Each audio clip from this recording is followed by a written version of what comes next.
Join us as career changers, company leaders, industry experts, and others who have been in your shoes share their stories, insights, and lessons learned to help you find enjoyment through employment in the tech world.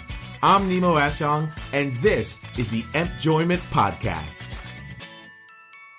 Have I told you recently that I really appreciate you, employees? It's been awesome being able to connect with you. I'm so excited to be able to have a chance to do that today. I'm going to start out by getting really real with you all. Through the one-on-one coaching that I've been doing and just through the different experiences that we've been having within the employment community, I've been starting to identify a common trap that a lot of employees sometimes fall into. And I want to bring this up right now because it's really tempting to construct this artificial trap of feeling that you need to get a job in a space before you can actually start building your skills in it. When I talk to people, they'll call it like the catch 22. Like, I'm supposed to be good at it, but I need someone to go ahead and take a chance on me so that I can go ahead and build those skills to the job. But we're employees here, and we recognize that it starts with us taking a chance on ourselves. It starts with us taking a chance on ourselves. Yes, it's so important. I said it twice because otherwise I would just say shenanigans. Don't fall into that trap here. You see, it's important enough to believe in yourself and in the skills that you can develop right now without having to wait for permission or a paycheck to make that happen. And in that case, employees, you get the wonderful opportunity to just go ahead and continue the work that you've been doing for other people, but now just to get paid. And that's how our featured employee, Beth, made her transition into the tech industry.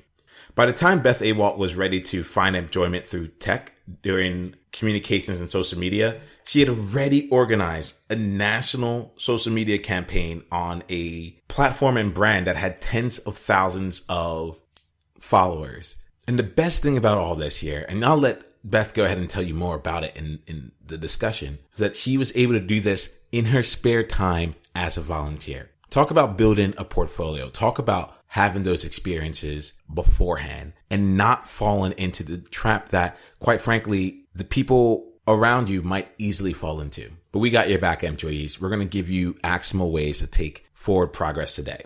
So listen to Beth's episode, stick around to the end and join us in the journey afterwards. And if you're new to this podcast, because sometimes I assume that, we're just everyone's always been here from the very beginning. I want to just say welcome. And I hope you don't mind the real talk right at the very beginning of the episode, because quite frankly, I am here to get you results. Well, actually, I am here to help you get yourself results, because quite frankly, no one else can do the work but you.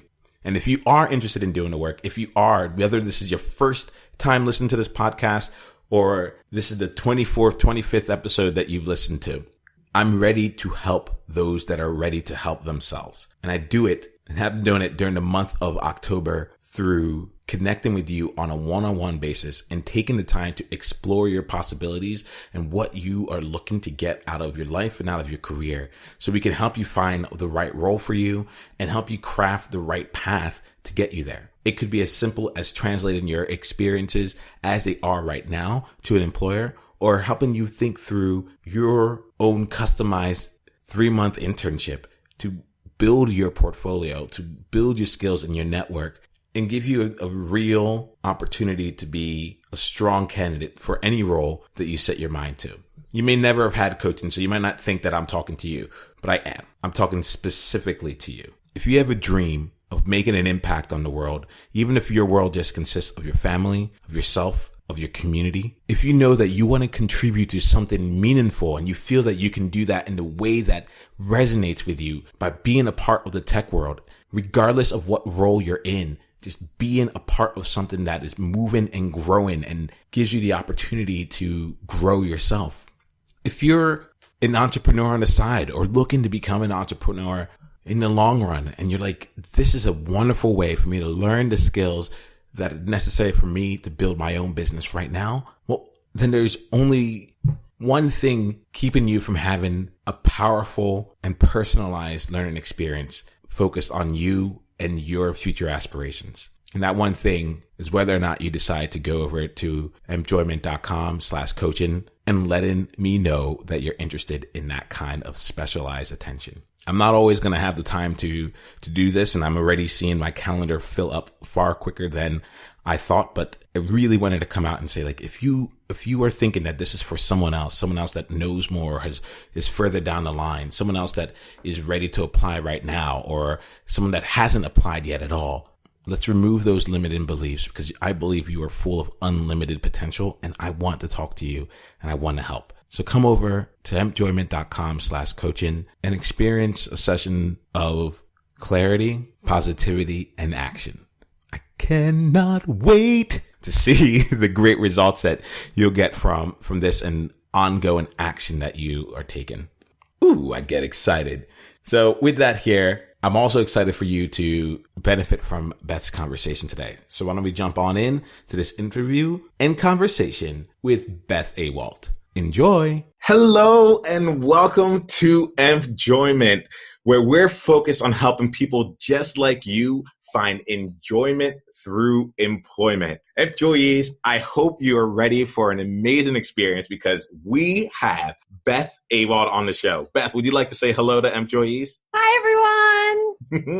This is going to be a lot of fun here. Let me let y'all know a little bit about Beth. So Beth graduated from Villanova University in 2010 with a degree in mathematics and completed her master's in emerging media from Loyola University, Maryland in September 2017. Beth works at a church and a school in Baltimore, and she also co-founded a nonprofit that provides educational support to students in Ecuador. That nonprofit is called the Starfish Foundation, and you can find out more about it by going to www.thestarfishchange.org. Beth, whew, getting ready, getting so excited for your journey and to find out more about you. We got a chance to understand a little bit about you from a professional standpoint. Would you mind taking us down the personal journey by sharing your life, love, work, and passion? Absolutely. Thanks, Nemo. I'm so excited to be here.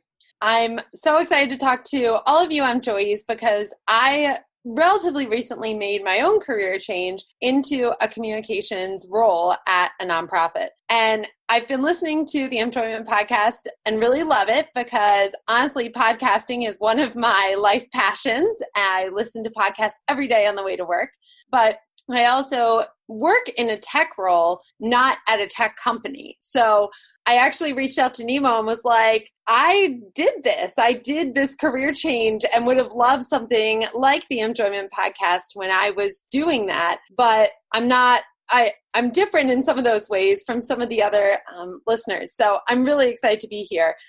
Some other things I love. I live in Baltimore City and super love urban living. I love being able to walk places.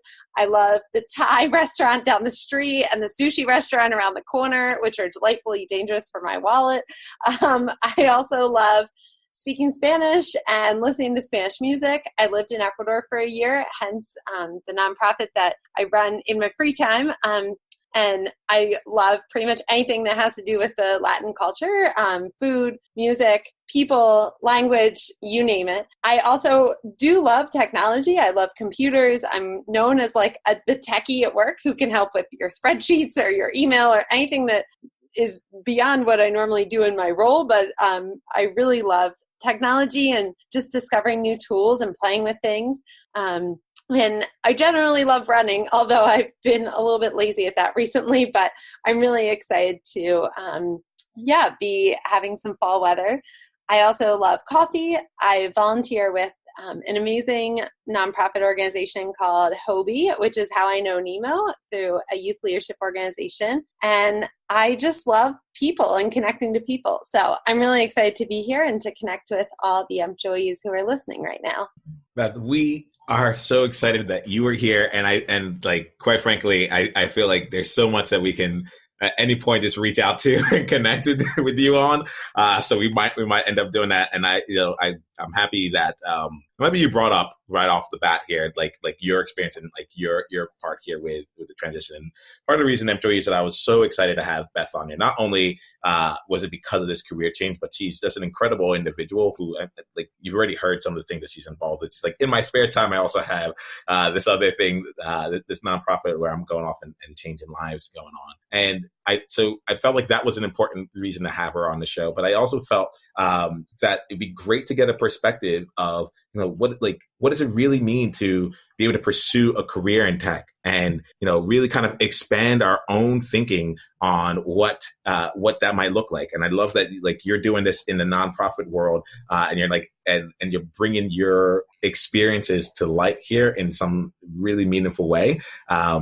That may not be what everyone thinks right off the bat, but I think that's kind of the point of a lot of this stuff here. There is no set way. And I love that you found your own path with this. So throughout this conversation, I'm going to want to dive in more and more into that. But before we do that, I want to get an idea of your frame of the world, right? So I like to do that through a success quote or mantra or motto that just goes out and says, this is how I view the world. So would you mind sharing with us something like that comes to mind? Definitely. This is a quote by Mother Teresa. In life, it is not possible to do great things, but it is possible to do small things with great love. You can do what I can't do, and I can do what you can't do. Together, we can do something beautiful for God. That's a quote that we had as a theme at my previous workplace. And I love it because it shows that it's often about the little things. And that's what the Starfish Foundation is founded on. That's what I often feel like my day-to-day at the church and the school is like, really working on all these small things. And it's not necessarily the biggest thing or not the splashing marquee or not the front thing that everyone's talking about, although I love when people are excited about some of the things that we've done in my communications role at work, but it's really about the little things. It's about making sure that the form that needed to be added to the website today, which wasn't completed earlier by accident, got updated, or making sure that someone was able to be let into the center, the office center for a meeting, or just all that little stuff that really makes a really big difference. And it's easy to get lost in the big picture and how long it takes to complete projects or how long it takes to make change or how long it takes to win someone over or to finish this huge goal that you have. And I've been through a lot of those big projects and that's really exciting. But if I waited for the gratitude or the validation or the success from only the big projects, it would be really hard, I think, to realize how meaningful the day-to-day is, because the day-to-day comes all the time and it's so important and so beautiful. So I love that quote by Mother Teresa, and I love that it brings together multiple people in humanity. My role is special at my job in my communications role because I do work with so many different people. I work with staff members, I work with volunteers, I work with parents, you name it, I'm working with them. And I'm probably one of the few people who works with as many quantity of people as I do, really working with them, not just interacting with them. So I love that there's kind of a shared balance here. Like, you can do what I can't do and I can do what you can't do, but together we can do something beautiful. So it also, references God, and my faith is really important to me. So I love that that's intertwined in the quote there as well. Thanks, Beth. And I think that as you were saying this year, I was thinking about that gratitude, and it's that aspect of being able to appreciate the things on the day to day and how these things all kind of add up there. And it makes me think about the word enjoyment and why, what am I really looking for? And you've given me that, just that space to kind of think about that a little bit there. And I think it really does come down to those small things. We're on a day to day where, even on the days where things are seem like nothing's working out right, you're still man, I'm excited by what I'm doing. Or I had a chance to make an impact even in this way. And I appreciate you just bringing it down to that perspective, and then also bringing out there the aspect that no matter what, everyone has their strengths that they can bring up and add to the table. In fact, we need it added to the table for us to truly be successful. And that's something that we really believe here at Enjoyment, where it's play off your strengths and figure out how you can use that to help you move forward. So would you mind just we're going to explore more about your role in particular, but can you find one aspect of this quote here that you were able to put into play for you recently somewhere in your life, and maybe walk us through that as a concrete example? Sure, definitely. So the component that says it's possible to do small things with great love, to me, that's a quote I've heard before and heard it time and time again, but I didn't really understand what that was like until pretty recently. My job at my church and my school, and we can definitely talk more about it as the podcast goes on. I'm so excited. I do the website for both the church and the school, 2 separate websites. I do all the email blasts that go out to the community. I do the print bulletin for the church. I do some graphic design, some photography. I mean, you name it. And obviously all the social media. So Facebook, Twitter, Instagram. And I have so many favorite parts of my job, but one of my favorite parts is really just being with the kids at the school. It's a K-8 school and they're just wonderful and so excited. And I love walking into a room and they're just like, Miss Awalt, are you going to put this on Insta? It's just the best moment ever. And, some days it's really easy to get lost in my task list. I love task lists. I love productivity. I love spreadsheets. I love to-do lists.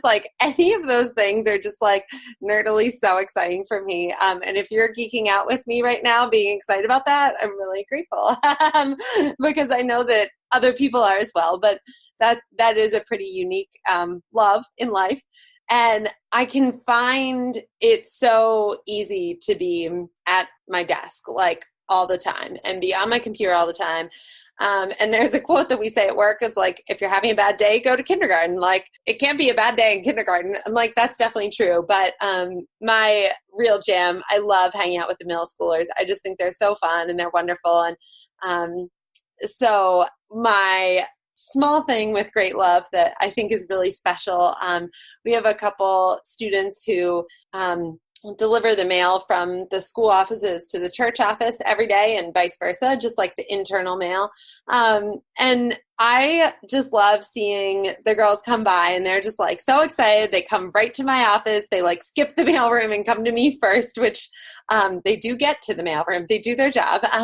But it's really great to see that there's a connection there and they feel comfortable. And I'm probably the only one that they really know right now in the offices. I think they know all my other colleagues, but and when I think of success, it's you know what, yes, it's successful when I get, an email sent out on time, or when I get a website updated, or when I complete the bulletin, have it all printed. But the real success is what's it going to mean for these young women when they go to high school and go to college and they're not here anymore and they remember that relationship. It's all about, how you work with people and how you make them feel supported. And I could just go on for hours about how wonderful they are. But to me, that's really success, is having positive relationships where you're equally as excited to see them as they are to see you. And no, it's not a direct thing on my task list, but it's part of being part of this team, being part of this community, and making people feel welcome and excited about social media and about communications and about, why having someone in this role is exciting. So that's definitely one of my successes recently. It's so cool because I feel like you're in exactly the right spot for you, Beth. I think just hearing this here, and I have this thing that goes through my mind when I hear people talk about their roles, which is there's so much about the individual that comes into the role, right? It's 2 people could be hired for the same thing and do the job completely differently because of just who they naturally are. And I love how much you've been able to incorporate the things that make you you. And there's just this kind of multiplier effect that goes on from it. I'm so intrigued by this. I'm so excited for it. I'm happy that, you brought your full self to your workplace and everyone else is able to benefit from it. And I love this ripple effect down the lines for each of these people. So, kind of think about this here, seeing as you are in a great place for you here, it would be great to explore a little bit more about what you do on a day-to-day, and kind of explain a little bit more about communications. And then it'd be very interesting to understand how you got into this, and to get to know your journey. So why don't we start off a little bit more about what you do on a day-to-day, and then we'll dive into more about your journey in particular. Definitely. So I have a few responsibilities that are weekly. Every Wednesday, I send out the school bulletin by email. And that's an email newsletter that has the next 10. It's everything that's going on the next 10 days linked to the calendar. I have a few featured items at the bottom. I also, every Tuesday, send out a message from our principal, which he writes. I just put into the format and hit send. Every Thursday, I compose our church bulletin, the printed version, and it's really cool to see. It's actually just one page front and back, which if you know church bulletins, they're usually like 800 pages and have like a lot of stuff in there. And we did a big redesign about that this year and really condensed it with all the same information, just in a different format that made it more effective space usage, which is really cool. So I do that and then send out an electronic version of that Friday mornings. And those are actually my big things I have to do every week. In addition to that, I maintain all of our email lists. So using our different email providers and updating people's email addresses as they change them or whatnot. And also doing some support, if it's going to the promos tab or the spam folder, whatever, I kind of work with people on those options. I also manage our websites. We use WordPress for at the church, and then we use a local website developer company for the school. And I do all the updates for that. On a normal basis, that means adding events to the calendar, and that's usually it. Adding events to a calendar is kind of my regular task, but I also try frequently to just make sure information's updated. I manage sign up forms. So we use a tool called JotForm for our signups, and you can add payments in there. You can add multiple choices and conditionals, and your employees you can't see my hands right now, but I'm going all over the place because there's just a lot of options in JotForm. It's really a neat tool that I'm really proud that we use. So I do a lot of website updates, but it's a ton of little stuff, which relates back to the quote, just really quick stuff here and there. And I also, of course, do our social media. So Facebook, Twitter, Instagram. We focus mostly on Facebook and Instagram. So I try and do on Facebook some kind of promotional things, what's coming up, but some also albums full of pictures that I take at events. So last week we had our student council inauguration. Today I went with the middle schoolers on a field trip to an outdoor learning center. So trying to add some stuff on there that's richer content or more quantity of content on Facebook. And then on Instagram, obviously very photo based. So I add photos on there, and the kids love being in my photos, as I previously mentioned. So trying to mostly connect on those venues to our current community, and then also to be reaching out somewhat to really show all the neat stuff we're doing and why someone should be a part of our church or school. So as I mentioned, I also do some graphic design. I'm nowhere near a professional graphic designer, but I use a tool called Canva, Canva. If you are in any sort of communications or social media field, anything along the lines of something related to what I do, you should actually, I just think everyone should check out Canva.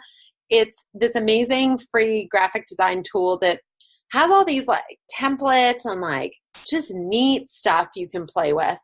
And it helps you design Instagram posts, a lot of content creation. So I do a lot with that for our social media, Facebook cover, Twitter cover, website covers, covers out the wazoo, profile pictures, posts, you name it, it's happening. But I love it because if you're a nonprofit, you can get the professional version of Canva called Canva for Work. You can get it for free if you're a nonprofit, which is amazing. And I love free things. And that actually allows you, for example, if you have a Facebook cover and then you also want to make an Instagram post that the Facebook cover would be very horizontal, the Instagram post would be very square. You can actually hit the magic resize button and it magically resizes all of your content into a, Instagram post or whatever thing you want to create. There's letterhead in there. There's magazine stuff that I use for flyers and stuff like that. There's it's my second favorite thing to geek out on other than spreadsheets and to-do list.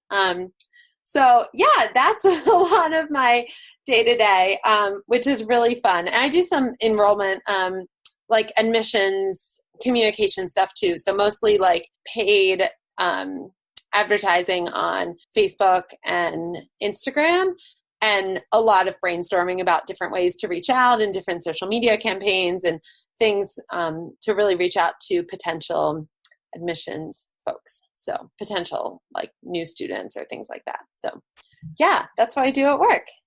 That is so much fun there. And I'm thinking about Canva as you're describing this here, because I'm actually going to put this into play. We have the Employment community over at employees.com. And I'm like, I really want to get, I'm going to try and up my Canva skill as a result of this. So in the community, you'll see it there. I'm thinking about like daily pictures that will come up there. And I'm like, I'm going to try this out. I heard about it. Let's go with it. Yeah.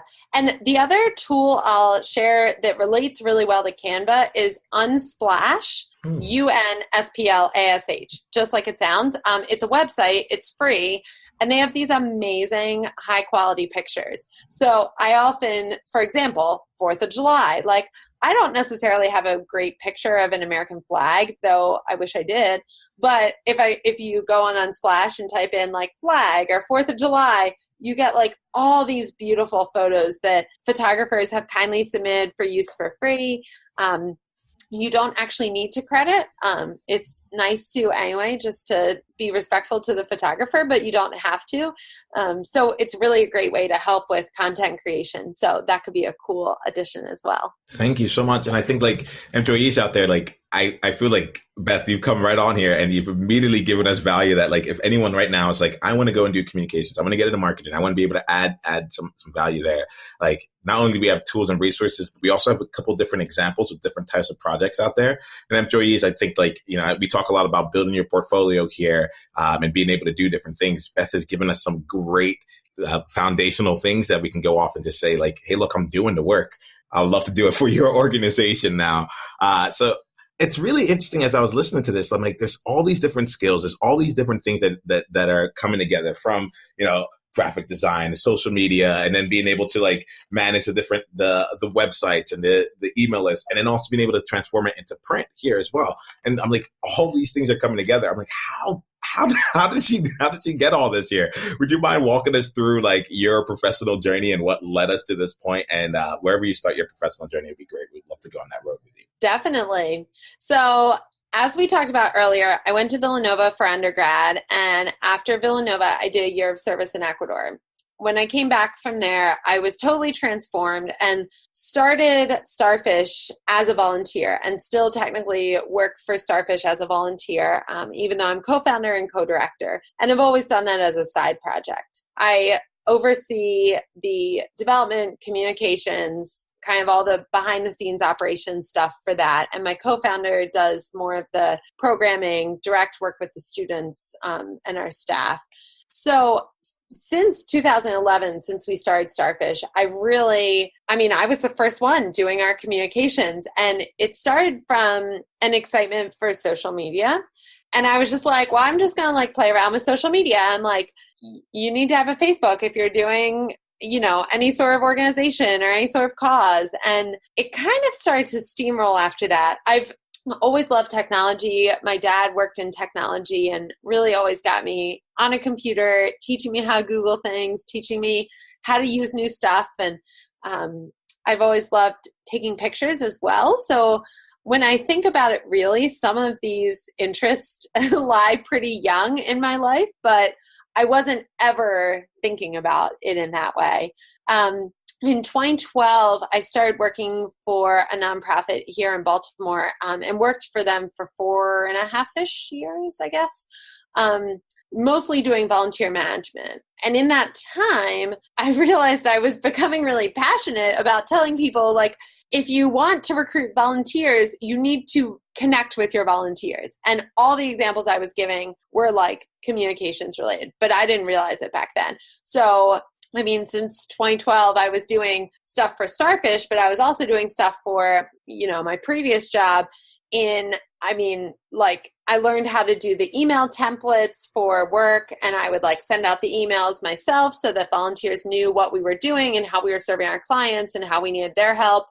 I started doing more with social media for, again, to hopefully get volunteers, to hopefully get donors, especially in-kind donors, which was part of my role as a volunteer manager, was in-kind donations in particular.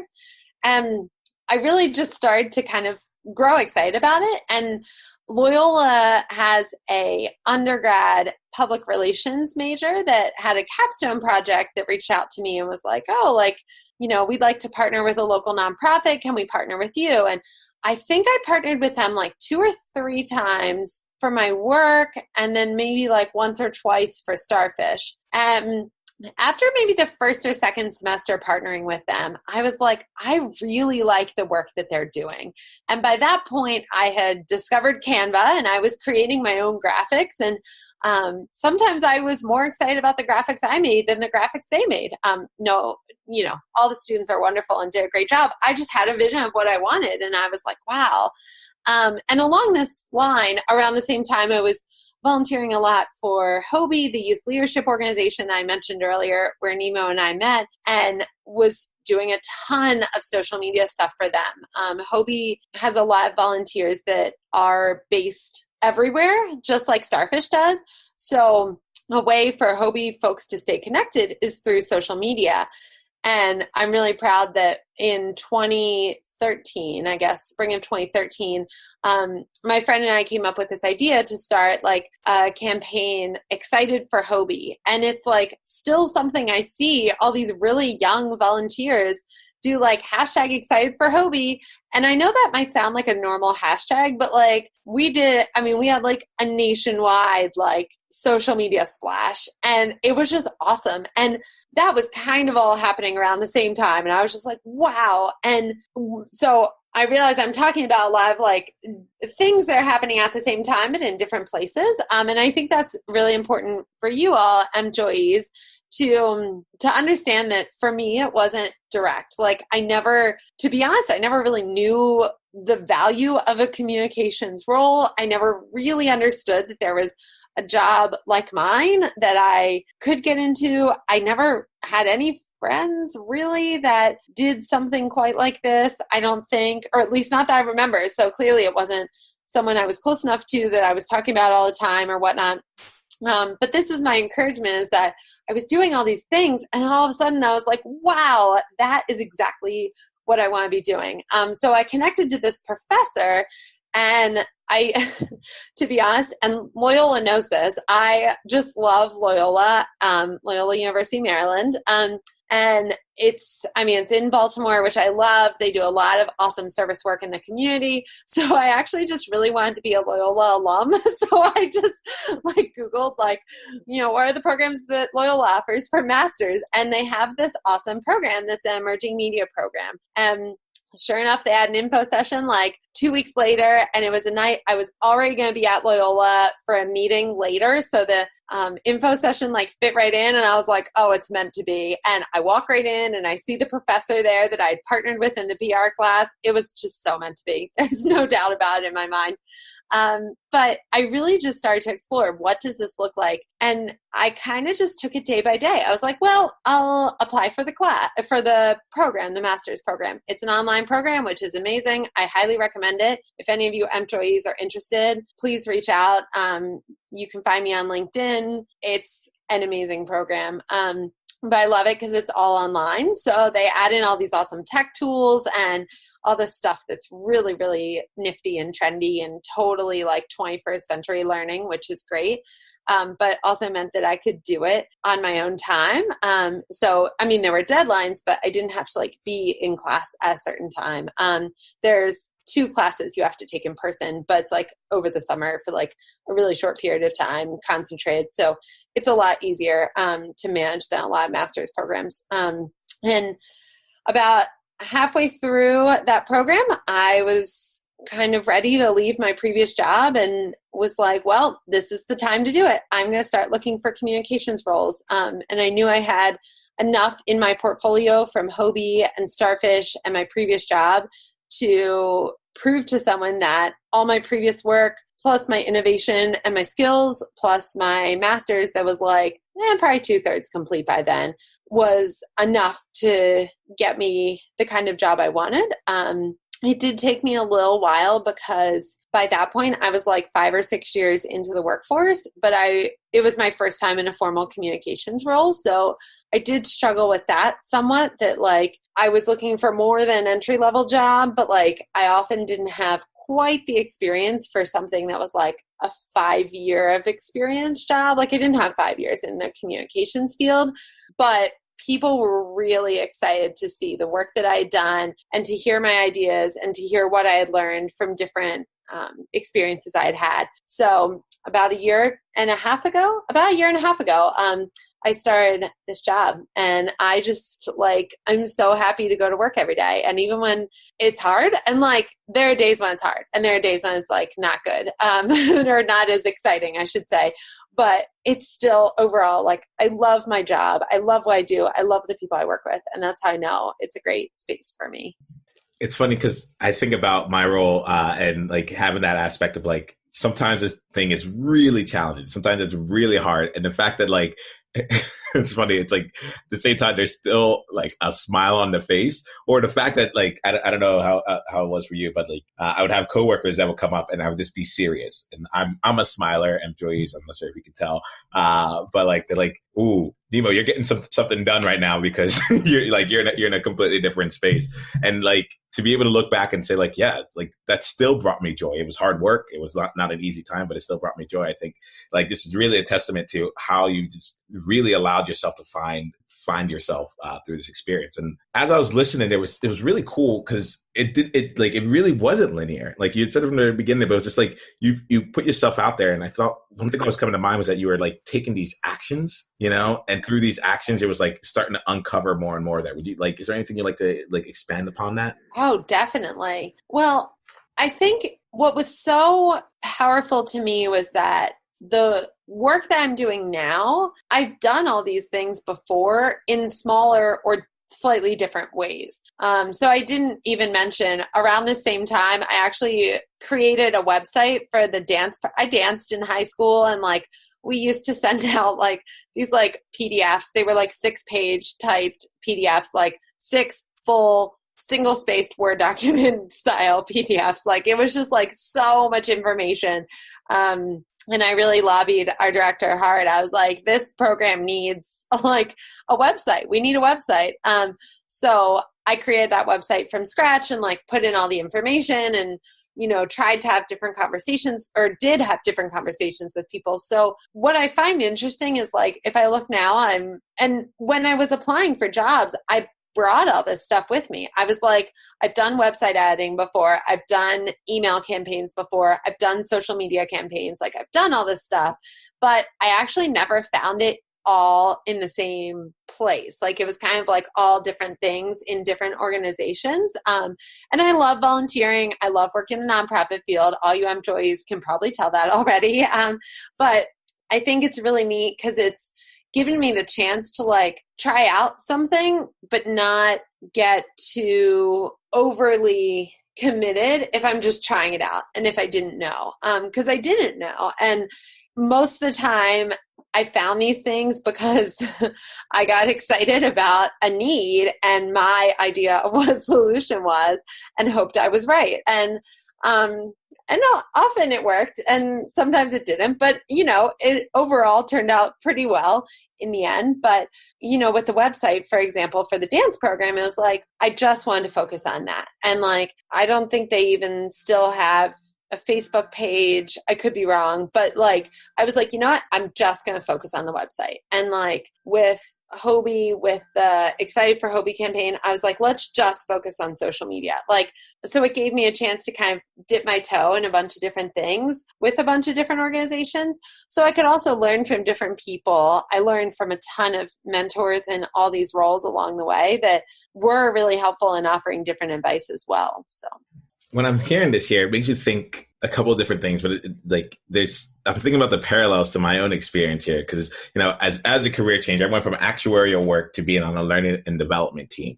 And a lot of people would have been like, okay, well then there's several different steps that you need to take along the way. And generally speaking, I feel like I had that same kind of realization where I was like, I've already taken these steps. I've been developing people. I've been creating community. Like I sing in a barbershop chorus and I was a vice president of membership and we'd had such great results during that time. Like I've been doing this in so many different ways and I have these experiences, but I have never been able to bring it all into like every day, why not just do more of this, and Beth, I was getting that feeling from you there where you're like, yeah, I've done all this stuff. Why not bring it all together and just do it every day?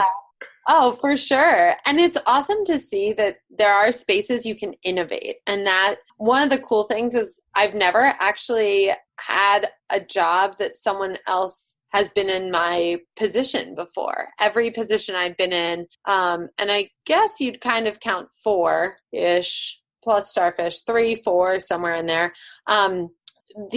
Every position I've been in, it's been like me in my role for the first time. And that's just been really fun too, because I'm like, well, I have all these experiences, but I'm also defining as I go. I'm innovating. I'm bringing in my own ideas, my own change. And it's really fun to have that creativity and flexibility. And I think that's how it works too. I wasn't compared necessarily to the person in my position before who had done XYZ in communications because it was a brand new role. And there were people along the way who did the things I'm doing now, but not one person doing them all together. So that's pretty cool too. Yeah, I love it. It's like you just went out and you're like, I have this unique skill set. I can bring it together in this specific type of way. And I talk a lot about differentiating yourself. And I love how you're just it's not any of the other things that other people are doing. It's its own thing. And and I can bring it to life in its own way. So I just really, really appreciate it. Beth, there's something I feel like I need to ask you on behalf of employees. If I don't ask it, then feel it's an opportunity. So you had talked about a particular challenge here, and this may or may not be your roadblock that we'll discuss here, but I really need to talk through this aspect of you've had all this experience. You had 5 to 6 years working in the workforce, and now you're trying to get into a new role that didn't even really exist in some organizations. So can you talk through a little bit about how you went about approaching that, and maybe employees can get something that they can walk away with from that experience? Absolutely. So one of the big things when I was preparing for our conversation tonight and for what I wanted to share with all of you employees is to really, really, really be proud of your portfolio. And I love, Nemo, that you all us all in the community are going to be doing some Canva things. And I highly encourage employees, if that's something that's related to your field, to produce some content in Canva. And they have great tutorials. And it doesn't have to be Canva, but when I started applying for jobs, it took me a while to collect that. And I haven't done a super great job of updating my LinkedIn, but it's on my list for this fall just to kind of keep that portfolio content updated. And I love doing it on LinkedIn just because it's right there and it's really easy to point to. You can print it out if you need to bring it hard copy somewhere or whatnot. Obviously, I'm hardcore loving the paperless thing in the tech world. That's pretty exciting. But I think I was really prepared in my interviews to have multiple examples of anything that I had applied to. So I often did apply to those jobs that were, asking for more experience than I had in the communications field, but more fit my workforce experience in general. And I really spent some time thinking about, okay, I have, I think it was this many amount of years with Hobie specifically doing social media, in 2 different roles, part-time, I kind of added it up. I was a math major undergrad, totally nerdy. We've already established that, my love for spreadsheets. So, but I really did bring some like statistics and analytics for that. So again, with Hobie, I talked about the Excited for Hobie campaign, social media campaign, and how many like states and seminars worldwide had participated in that, and what kind of statistics we saw benefit from that. I also brought, in my previous workplace, I worked at a homeless shelter. My previous work, I worked at like 2 different programs, so I had 2 different jobs as part of that. And the more recent one was at a homeless shelter, which is where I got the Mother Teresa quote from. And we did like an adopt a resident campaign where you could like adopt a resident for Christmas and buy them a gift and whatever. And I designed my first real thing in Canva for that. And like we like tripled the amount of gifts we needed that year and had to cut off like 3 weeks early. And it's stuff like that that I could come into the interview and be like, this is the graphic I designed. This is what I did with it. And these were the results. And I've learned in the communications field that people really respond, like my superiors and people I want to show my impact, they really respond to analytics and data and tangible results. So having a portfolio that also matched that, and like totally truthfully, like analytics were never something I really, really dug into. So at my current job, I spent a lot of time this summer creating like this really awesome analytics template that I'm just like super excited about now, because every month I just put in like all these different statistics and see like how our campaigns did. And I can really analyze, I mean, everything: Facebook, Twitter, Instagram, emails, websites, podcast, app. Oh, I forgot. At work, we have a podcast, and we also do webcasting. And then we have an app that someone else manages the app for us. We just kind of like feed content too. So I do all those things too. And it's really cool to see when you can say like, wow, this month there were like 157 downloads of our podcast. And like that month there were only like 55. Like, what's the difference? And why is that? And how does that make patterns with what happened in the church that month, or what happened in the school that month? You know, what events were we doing and things like that. So anyways, I got a little bit off topic there, but going back to the question at hand, I think it's really important for you employees to remember that portfolio when you're applying, and also to be really confident about that, to show like, hey, this is what this is what I've done, this is what I can do, and to not limit yourself to what it quote says in the, you know, position that you're applying for in the job description, but to really show, okay, I can do this because I've done XYZ. Don't limit yourself, employees. Beth, you know that, sorry, that's you can't see me right now, but I'm doing a little dance in my chair here. Like, I'm getting pumped up about this here, because I think it's really true. It's just, you just never know. You never know, and they don't know, right? And I love this aspect of how you're demonstrating it. You're like, this is what I've done, this is how I've done it, and this is the impact. And I also took note of how you broke it down, because I feel like it's important to almost hear how people translate their past experiences. I think a lot of times we get caught in this idea of checking the box. So it's like, you know, like I feel that there was a step beyond just like, okay, I had the portfolio. Here goes my portfolio. Obviously, you should know that I'm like totally ready and totally perfect for this job. It's like, great, here goes what it is. And let me explain to you why this is important to you and how that's going to continue on that to be successful for you. I'm putting words in your mouth. Let me know if I'm right or wrong. Oh, you're totally on point. That's perfect. I agree totally. Awesome. So like I appreciate you diving into that and just saying that, like, you know, have that confidence in yourself, even if it may not look like everything is lining up on paper. You have a lot to offer there. So like, you know, we do explore roadblocks here. Like, I wanted to see, do you have another example that you love that you'd be able to take us through here? Because quite frankly, it's important just to see like how these transitions actually took place. So if you wouldn't mind, would you be able to share with us another example of a time you faced a challenge on your journey? Yeah, definitely.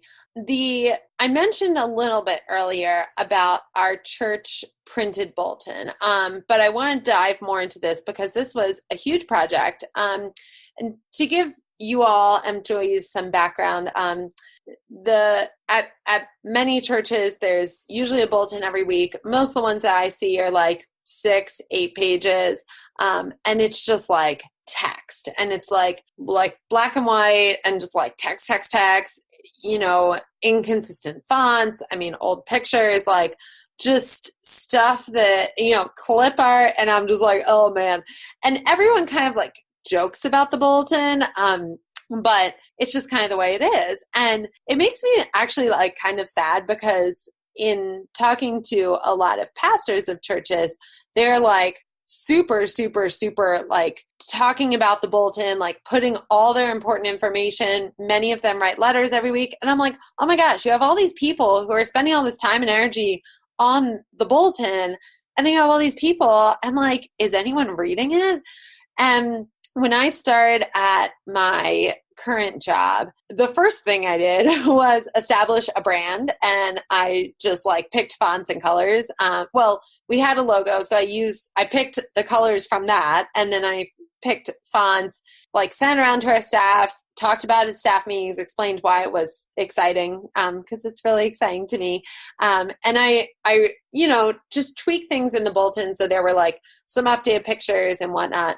But you're not supposed to, when you like take on something new, like change everything right away, even though like, I mean, I changed the fonts right away, but like I was like, all right, like I don't want to like totally change everything. And my supervisor had said to me actually in my interview, like, what would be your plan? Like one of his questions for me was like, what would be your plan if you were to like get rid of the Bolton in a year?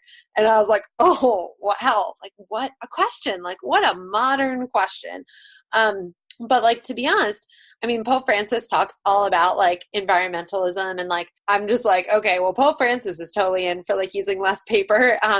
And like what we should be too. And I am like, I'm so in for like less paper, pointing people towards our website, because then you can also have more updated information. You can segment info. It can be prettier. People can check it on the go. It's just really great. And if any employees are listening who might realize like, well, what about all the older folks who go to church who might not be on technology? Like that was kind of the big conversation here. And what I learned was, although a lot of older folks might not have smartphones, a lot of them have tablets. And to add to the validation of this point, my wonderful, amazing 93-year-old grandmother just took a tablet class, like an iPad class at her retirement community. So, and she said the intro class was like super booked, and like she like, I think she got in like the intermediate or advanced class or something like that. And she was like totally jazzed about it. I was like, I'm going to set up one time. And like, it was just like, I was like, wow, there's so many people who have these tablets. Like, and so it really does allow for a lot of people to be using it. And by no means is that everyone, but also by no means are you going to have everyone reading a paper bulletin of any sort. And they're certainly not going to read it if it's like 1,000 pages long and full of text. So within maybe maybe about between 6 and 9 months was when I really worked on this project, like between month 6 and month 9. And I created this whole new template, and I brought it to like basically like our board of directors at my work, and was kind of like, hey, what do you think? And I actually brought like the week before's bulletin, and I put all of the information into like my new layout, which was literally 1 page front and back. It was super straightforward, like really cut to the chase. And it was really meant to be like, in a lot of ways, teasers of information or reminders about information. And if you want more information, if you want to sign up, if you want to like hear a story, go online, go on our podcast, go on our app, go on the like 80,000 digital tools that we offer to you, or call us, and like we'd be happy to like tell you like conversations about any of these things. And I mean, this is like a really monumental change. So I share that it was a roadblock because like, I mean, I literally like the first weekend we did this, I like left on Friday and, left it for church over the weekend. I got to work Monday, and I was like, I might have all these angry emails. They might have just like tried to, say I shouldn't work it. I mean, no one would really say that quite like that, but, I was just like, I don't know what's going to happen. And my supervisor thanked me 4 times, 4 separate times. I remember this. And he was like, I can't believe it. He's like, there was no pushback. And it was so incredible because I think people really they saw the need, they saw how it could work, they saw how it would be more effective, more pretty, more easy to digest. And I'm really proud to say that before with the old bulletin, we are probably giving away like 400 to 450 bulletins or so every week. And since March, since we did the new bulletin, we're giving away about 600 to 650 a week with the same attendance. So it's really amazing to see like 200 more people every week are taking the bulletin. And it was a huge roadblock for me because I was still very new. Like I accomplished all of that by my 9th month, and seeing that I think was really important. I'm so excited for you on this here. Like this is like, it's one of those things where as you were saying this, I was like, wow, like what I was getting is like, you go out, you identified a challenge, and it's actually kind of interesting because it feels like a challenge that everyone was able to see around them. Like they're all like, something needs to get done with this bulletin, but I'm not going to do it, or I don't know what it is, or it's going to rock the boat so much. And I thought it was really empowering how you challenge some of like the assumptions there. You know, even my own challenges where you're like, okay, yeah, you know, like if you don't have the print, how's it going to be able to reach the full audience? And I think what you really gave yourself a chance to see is that actually the case, or is this just an assumption that we're making that is holding us back as opposed to allowing us to move forward? And guess what? The people that we're trying to serve, could be serving them better by giving it to them in this digital form versus other means. So I thought that was really, really quite interesting. And something that was coming to mind as you were describing it was how you were able to take your idea, which is something that was more fresh and distill it down a lot, but it didn't need to come up with like brand new content. You took something that already existed and you were able to say like, this is how it might exist if I was going to do it going like this going forward. And I think that there's something really special about that. And you've been talking a lot about building the portfolio and having people be able to like just step in and like, you know, use some of these tools like Canva and things like that. And I just want to kind of point that out there for you employees, because this might be an easy way. Maybe you don't think of yourself as a truly creative person. Don't let that hold you back. Like take something out there that you see that already exists, or problem that you know has already been solved. That's fine. And just create something, do something, and build your portfolio from it. Because even just in doing that, it gives you an opportunity to walk through that problem. But also, I think it's quite powerful to say like, that was then, and this is now. You know, giving people a chance to look at some of the before and afters, or some of the ways that you went about approaching it. So Beth, that to me was just another like bonus takeaway that you gave us there, where it was just like, hey, like sometimes you don't need to start all over, but if you, and just identify it, I don't know. I found this to be really powerful in terms of things here. And I appreciate you bringing this up as a roadblock there. If there was like one takeaway that you want employees to walk away with from this experience, what would it be? I still feel passionate about our employees remembering, don't limit yourself. Stay positive, stay confident, and really focus on what you have done, what you can do, and what you're going to do. Because I think that's what employers see and get excited about. And in my career transition, more often than not, I saw that employers were really looking, you know, would I fit with the team? Would I fit with the organization? And did I have the right energy for the work? And I received some amazing feedback in the job search process, where I believe 3 times, if I remember correctly, I was like the second person who would have been offered a job. And like the hiring, manager called me and was like, I just want you to know, like, you would be amazing at this. We offered it to this other person, because they were an internal candidate, or because, they had like a little bit more experience, but they were so complimentary towards me that really kept me encouraged. And I was like, you know what, like, it's okay if I'm a little picky right now and in wanting something that's like just the right fit, like the job that's going to make me like excited to come to work every day, which I have. I'm so blessed. I can't even say, but I knew that I would find it. I knew that it would come. And if I just wanted any job, I mean, I could have applied to any job, but I was really being selective in applying for these specific communications roles where I feel like I would really enjoy the team and getting really great feedback. No one said to me along the way, like specifically, like, you don't have enough experience because you haven't worked in communications for 5 years. No one said that to me along the way. So, yeah, if there's one takeaway, I would remind employees, I would remind you not to limit yourself and to like be excited about what's to come. Oh, talking about being excited here, I would love to like focus on a moment that has brought you great joy, and a moment that, like, when you think back right now, excites you in itself. And so, flipping this whole thing around here, would you mind sharing with us your proudest professional moment? Yeah. This summer, we transitioned our website for the school. And I will say the Bolton could be my proudest professional moment, but a tie for that would probably be when we transitioned the school website this summer.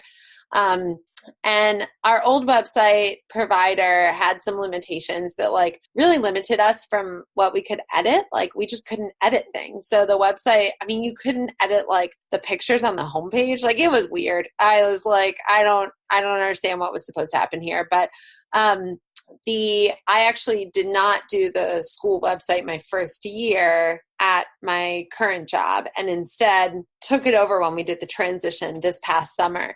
And it was such a proud moment for me because I really worked with a lot of different people, and probably did the majority of the transitions within about 2 weeks, which if any employees are listening and have ever done a website transition before, like it was like nuts. It was so crazy.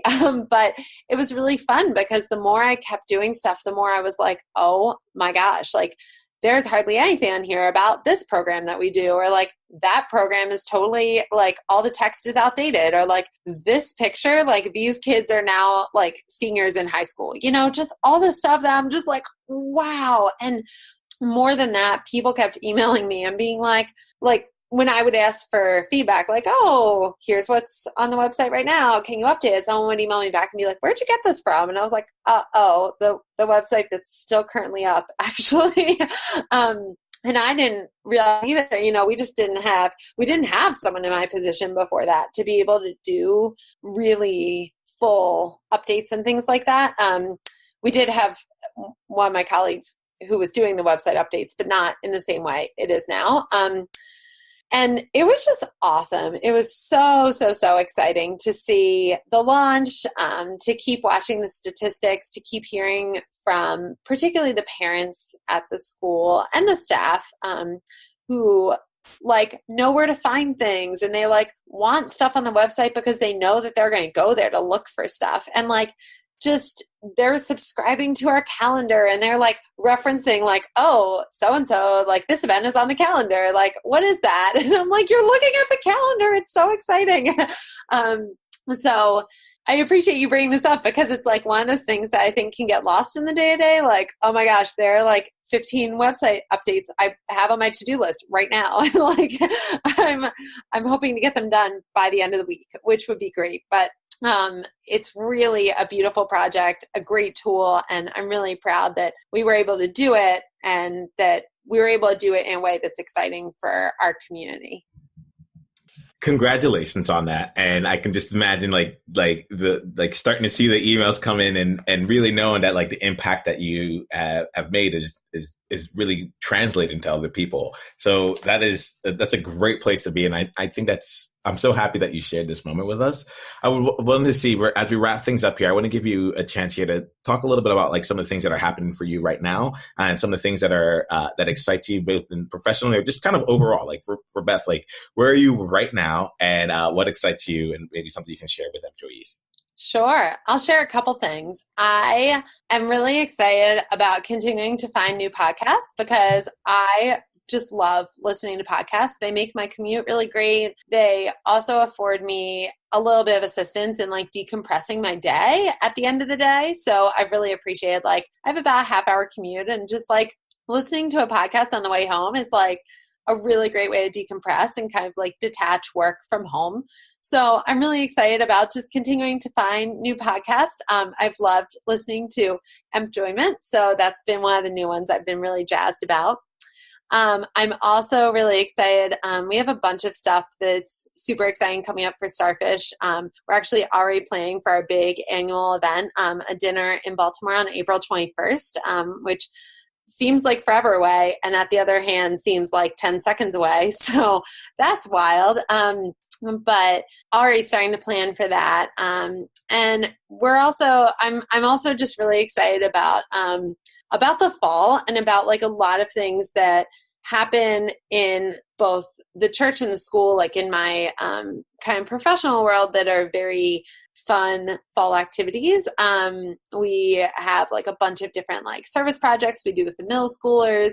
We have actually like a big homecoming weekend that literally feels like college homecoming. It's like just a great celebration, like pretty low key most of the weekend and just really fun. I also just love like a lot of pumpkin flavored things, and coffee, and like just like I like being in jeans and boots and like